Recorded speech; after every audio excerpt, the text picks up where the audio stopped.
सोचिए एक ऐसा एसेट जिसे डिजिटल गोल्ड कहा गया आज खुद गोल्ड और सिल्वर को बेचने पर मजबूर कर रहा है।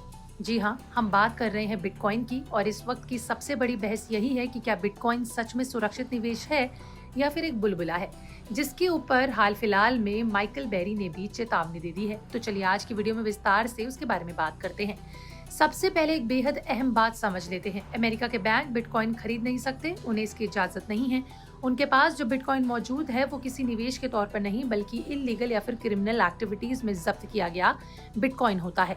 यानी साफ शब्दों में कहें तो अगर बिटकॉइन क्रैश होता है तो कोई सरकारी बेल आउट नहीं आने वाला। अब नंबर समझते हैं क्योंकि कहानी यहीं से गर्म होती है। 6 अक्टूबर साल 2025 को बिटकॉइन अपने ऑल टाइम हाई पर था, करीबन 1.26 लाख हजार डॉलर तक का। 5 फरवरी को ये गिरकर $69,000 के करीब आ गया। यानी अभी मार्केट में बिटकॉइन करीबन $70,000 के आसपास ट्रेड कर रहा है। अगर इसे भारतीय रुपए में देखें तो एक बिटकॉइन करीबन 50 से 55 लाख रुपए की गिरावट में आ चुका है। आपको बता दें कि खबर लिखे जाने तक बिटकॉइन का दाम 63.97 लाख रुपीस है, यानी अपने हाई से लगभग आधा। अब इसी गिरावट पर चेतावनी दे रहे वो शख्स जिनका नाम सुनते ही वॉल स्ट्रीट सतर्क हो जाता है, नाम है माइकल बरी। वही बिग शॉट वाले जिन्होंने साल 2008 का फाइनेंशियल क्रैश पहले ही भांप लिया था। बरी का कहना है कि बिटकॉइन की तेज गिरावट सिर्फ क्रिप्टो तक सीमित नहीं रहेगी, इसका असर गोल्ड और सिल्वर मार्केट तक पहुंच सकता है और पहुंच भी चुका है। उनके मुताबिक बिटकॉइन में हुए नुकसान को कवर करने के लिए इंस्टीट्यूशन इन्वेस्टर्स और कॉर्पोरेट ट्रेजरीज को करीबन $1 बिलियन तक का गोल्ड और सिल्वर बेचना पड़ा।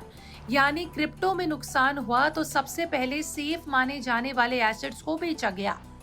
बरी ने अपने सबस्टैक पोस्ट में लिखा कि जनवरी के आखिरी में गोल्ड और सिल्वर में जो अचानक गिरावट दिखी उसकी सबसे बड़ी वजह यही फोर्स सेलिंग थी। स्पेकुलेटर्स और ट्रेजरी मैनेजर्स ने डी रिस्क करने के लिए टोकनाइज्ड गोल्ड और सिल्वर फ्यूचर बेच दिए। बिटकॉइन जब $73,000 के नीचे फिसला तो ये गिरावट लगभग 40% की हो चुकी थी।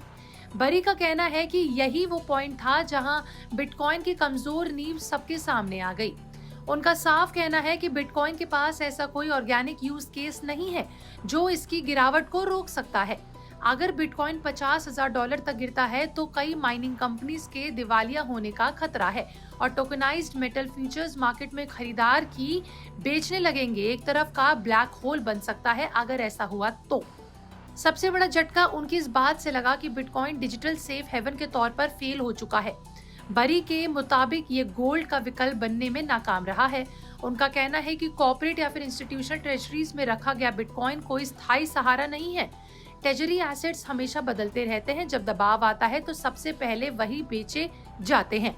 हालिया बुल रन की बात करें तो वो लार्जली स्पॉट बिटकॉइन ईटीएफ्स की वजह से था। इंस्टीट्यूशंस आए, पैसा आया, दाम भागे, लेकिन बरी इसे रियल एडॉप्शन नहीं मानते। उनके हिसाब से ये सिर्फ स्पेकुलेटिव वेव है, स्थायी मांग नहीं। बिटकॉइन आज भी किसी इनहेरेंट वैल्यू या फिर व्यापक रियल वर्ल्ड यूटिलिटी से जुड़ा नहीं है और यही वजह है कि जब गिरावट आती है तो डोमिनो इफेक्ट शुरू हो जाता है। यानी क्रिप्टो गिरता है, फिर गोल्ड सिल्वर बिकता है और पूरा मार्केट हिल जाता है। माइकल बरी की चेतावनियां हमेशा चर्चा में रहती हैं। इनका इतिहास गवाह है, कई बार वो सही भी साबित हुई हैं। अब सवाल ये है कि अगर बिटकॉइन की गिरावट जारी रही तो क्या एक और फोर्स सेलिंग की लहर आने वाली है? और सबसे बड़ा सवाल तो ये कि क्या बिटकॉइन सच में फ्यूचर ऑफ मनी है? क्या फिर एक ऐसा रिस्क जिसका झटका सिर्फ क्रिप्टो इन्वेस्टर्स नहीं पूरी फाइनेंशियल सिस्टम महसूस करेगी? यही वो सवाल है जिसके जवाब आने वाले वक्त में बाजार खुद देगा। फिलहाल के लिए बस इतना ही। बने रहे हमारे साथ और देखते रहें विस्तार।